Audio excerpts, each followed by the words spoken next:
Hello everyone, it's Brett here, Lionheart84, and I'm back with another health medical crisis video.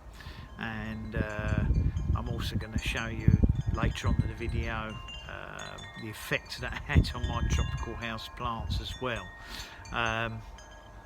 namely an 8-day hospital visit.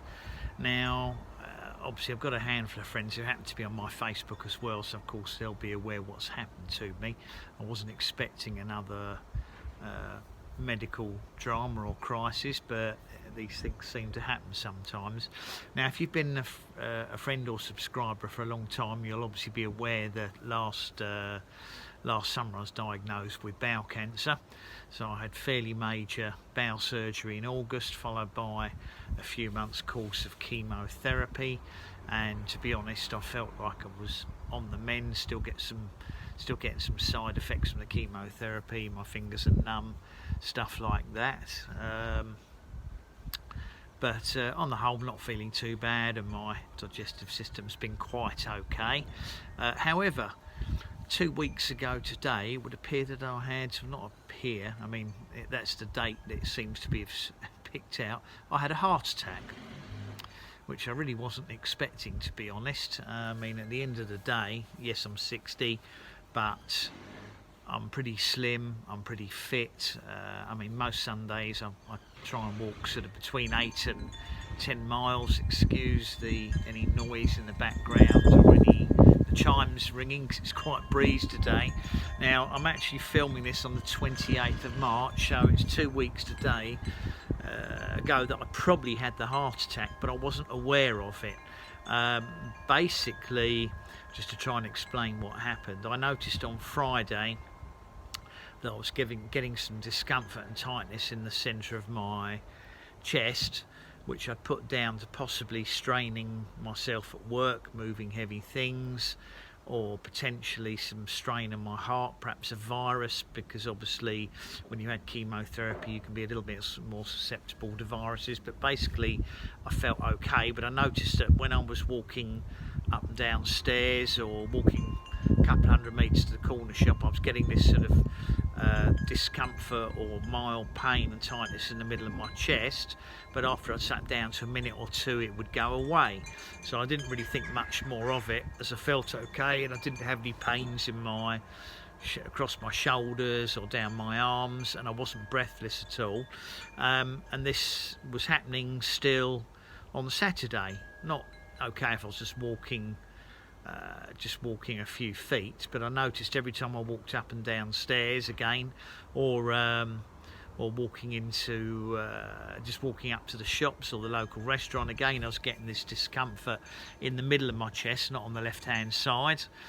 And again I was still getting it on Sunday. So on Monday I decided to drive myself to accident emergency, where they obviously asked me to describe what the symptoms had been happening to me, and obviously I was taken into accident emergency and given various painkillers and taken blood tests, and they did a chest x-ray as well.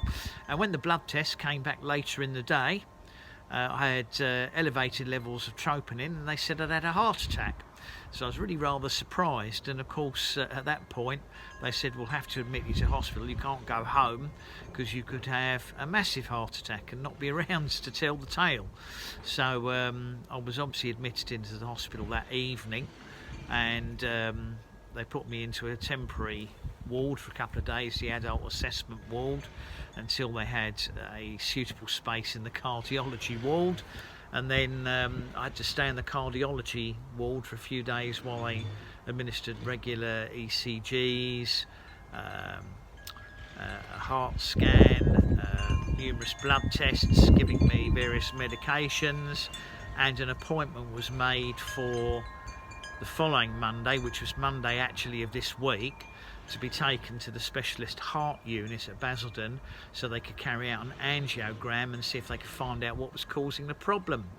Now, having had the angiogram, they then immediately said that during the angiogram they found an artery that was heavily restricted. It wasn't actually blocked. They said if it had been blocked and I'd had a blood clot, I would have had a massive heart attack rather than a mild heart attack, although as far as I'm concerned a heart attack is a heart attack.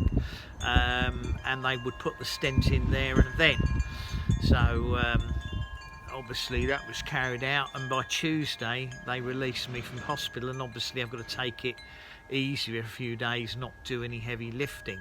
So in light of that, that's obviously going to have, first thing to do is I'll show you in a minute what happened to the plants while I was away for 8 days, because obviously I wasn't there to water them. Typically enough last week we had 2 or 3 really sunny warm days, and basically everything in my kitchen that's near the window has been roasted. So I've got some very, very sad looking plants which I'll show you. But back to the heart attack, it now means that I'm on probably permanent medication of various sorts. I rattle like a pill bottle when I walk around now, because obviously they've had to give me various blood thinners, anticoagulants, aspirin of course, which you take every day to help thin your blood and stop blood clots, and I'll have to take some kind of statins as well, because clearly my cholesterol or fat levels are too high. Now in my case it would appear to be a genetic issue, because my father had a triple heart bypass at exactly the age I'm now, 60, and his parents both had angina for 25-30 years, for which they were obviously on permanent medication. So the wind is coming up and making the chimes louder, so I'll try and talk a lot louder. And of course they give you all these lectures and leaflets about you're going to have to start eating healthily and reduce your fat intake and not eat loads of red meat and not eat this and not eat that. Unfortunately, I mean, I'm not a vegan or a vegetarian, but unfortunately for them, for the last 5 years I would say my diet has been extremely healthy, barring I do eat some sweets. I mean, basically I might have red meat once a week as a treat, or perhaps a Saturday night, but otherwise I really only eat fish and some poultry, and of course fruit and vegetables. I snack on healthy nuts, I don't eat crisps, I don't eat sugared drinks, I don't add sugar to any of my drinks, I don't add sugar to my cooking, I don't add salt to my cooking. If I do buy prepared foods, I only buy the ones with the green labels on. I don't buy them with orange or red labels. I only eat, if I eat bread, which is rarely, I have wholemeal bread. I only eat whole grain cereals when I eat them. So really most of my sugars do come from fresh fruit. Now I've only had skim milk for the last 5 years, and if I don't have skim milk I have soy milk, the low fat or low or zero sugar soy milk. If I do eat fruit juice, I'll only have the fruit juice with the fibrous bits in, and I only drink a small quantity and add water to it. So when they gave me the leaflet, I'm already eating way healthier than any of the suggested diets in the leaflet. So I mean, I'm 5'10" roughly, and I weigh about 12 stone 4, so probably about 77 kilos, I would say, maybe 78 kilos. I haven't checked the conversion, so I will probably try to lose about half a stone just to trim myself up. But short of eating grass every day, I can't get my diet much healthier, and it does appear to be genetic, because as I said, my father obviously was suffering from high cholesterol, and the only way they could get his down was with statins. Obviously I only have extra virgin olive oil, I don't eat any of the unhealthy oils, I have garlic every day. So much as I appreciate advice, I won't really need a lot of tips from people. I mean, there's no point you telling me that I should make my tea out of squirrel poo, or only drink this, or only eat that, or add whatever leaves to my diet, because I'm probably doing most of those things. And I said I do eat probably healthier than about 90% of people. It's just one of those things, unfortunately. So obviously I'm going to be even stricter and more careful. As I said, my only weakness is a tendency to eat sweets, so I'll cut those back to virtually zero. I do have small snacks of raw nuts such as almonds and pecans and walnuts, which of course they tell you are super healthy anyway, and some dried fruit. So I've always considered myself quite healthy and quite fit, but obviously that wasn't the case. Now they do tell me that I should be okay.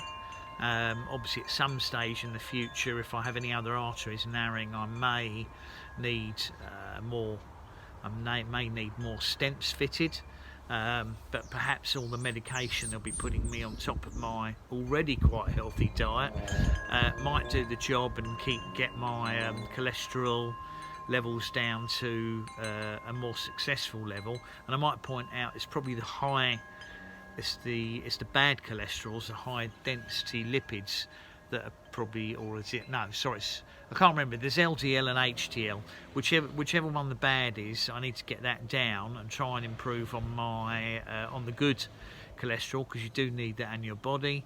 And of course there will be plenty of health, there are a few health fanatics out there who think the other way round, that you need more of the bad cholesterols, otherwise you have dementia and all sorts of other problems. But I'm going to be honest now, I would rather die with dementia at 85 than have a heart attack at 62. So I'm not too concerned about the ones that might cause me dementia in 10 or 15 years time.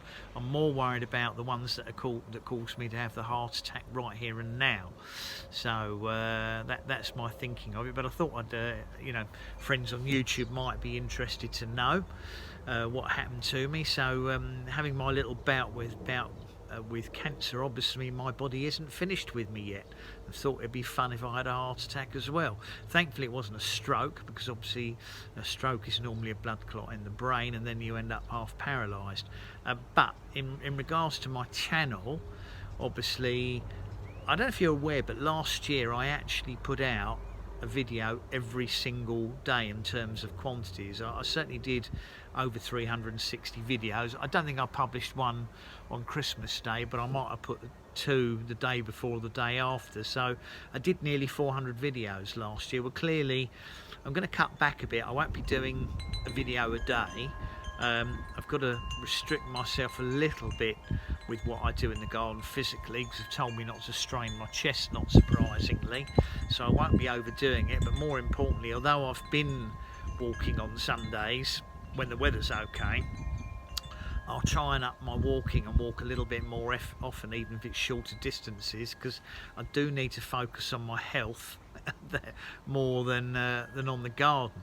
Obviously, as I mentioned in another video, I am going to be selling some plants, and some are up for sale. Some will be up for sale in a few weeks' time when they're growing, so I know they're healthy.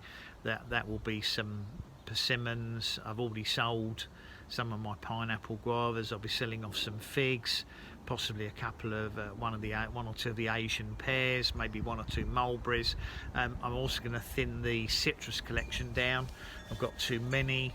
There's some very unhealthy ones which I'll give away. The ones that are better and healthier, I'll sell those, and I'll try and cut it down to a number that I can keep in my summer house in larger pots. I know they've got a better chance of fruiting. So, but as and when they come up for sale, I'll obviously put videos on YouTube, post them on my Instagram, put them on my Facebook page, in the exotic fruit forum, and I'll probably put them in Marketplace as well. And I'll direct message friends who might have expressed an interest in specific plants. But I will try and give you warning. But if you don't watch the videos, you won't know they're for sale, and you might miss them.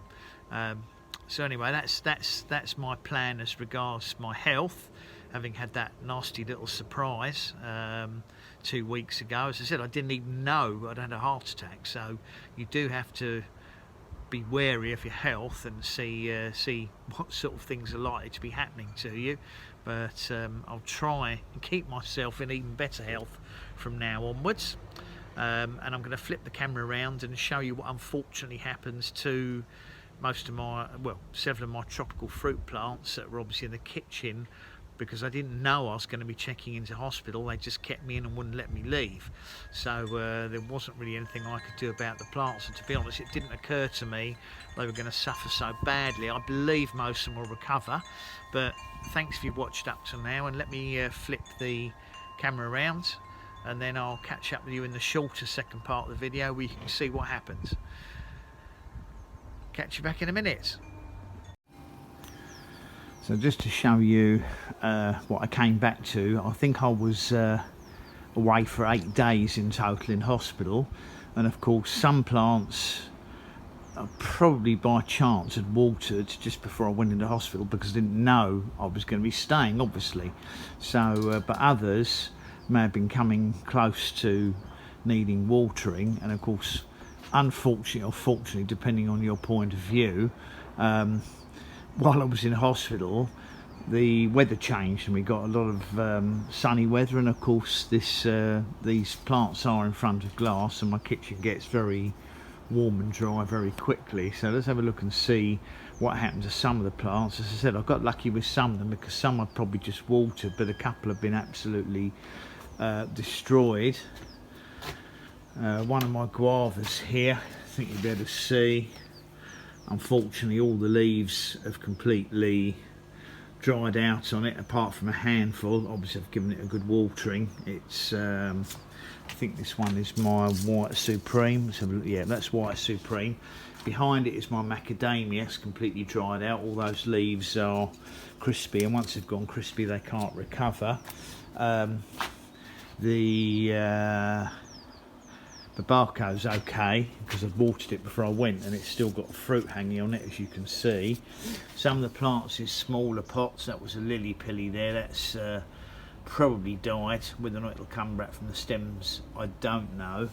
Avocado seedling has suffered, but the leaves at the top are still green, so that's okay. The guavas have suffered very badly. All of these leaves are nearly ruined, but I think I've got back just in time, and it will shoot out from the stems. Again, that guava on the front, if you look at all these here, they've really suffered. I think this one is the one I've had the longest, and every year it dies back. Oh no, that's my Bangkok apple, or Thai Bangkok giant. But although the stems have died higher up, when I cut them down they should come back. My red or purple guava lost all its leaves, but it's got a couple of shoots appearing here. That guava that fruited for me has lost all its leaves. The plant that suffered the most, and the one I'm most upset about, is my rose apple, which was my pride and joy, and I've had that about 6 or 7 years. Look at it, the whole plant, every leaf has dried up on it. It's terrible. I mean, I think that the stems will have held some moisture in them, so it's obviously lost its leaves. There's mealy bugs on it. They won't do very well with that. Sorry, not mealy bugs. Yeah, mealy bugs on it. They won't have anything to feed on because there's no moisture in any of the leaves now. But look at it. Looks like it's been in the desert. Very, very disappointing. All these leaves are going to come off. Give it a little shake, they'll probably all drop off. But I'm hoping, if I give that a little scratch, stem is green. Doesn't always mean a thing, because quite often stems hold the chlorophyll for a long time in the cells, but the cells could still be damaged too badly to have water travel up them. But I'm hoping, I'll probably have to cut this back, but I'm hoping that will recover. My parent Barco looks okay. That's a canis still there. You can see the top of that stem has completely died off, so that's going to need cutting back. Very disappointing, but you know, you don't know you're going to be ill and suddenly be away. It's different if you're having a holiday and you've planned a week or two away.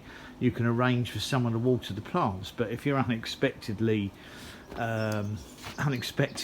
ill and don't know you're going to be in hospital, then obviously you can't pre-prepare for all of these things. That lily pilly looks all right. Needs some water. Yes, that's it. I watered them all as soon as I got back, of course. This is my ginger lemongrass. That's okay. Probably stands good dryness, because obviously they're you know, they're commonly grown in areas like Thailand when there's long dry periods, and being a grass they don't lose too much moisture, plus I've cut it back.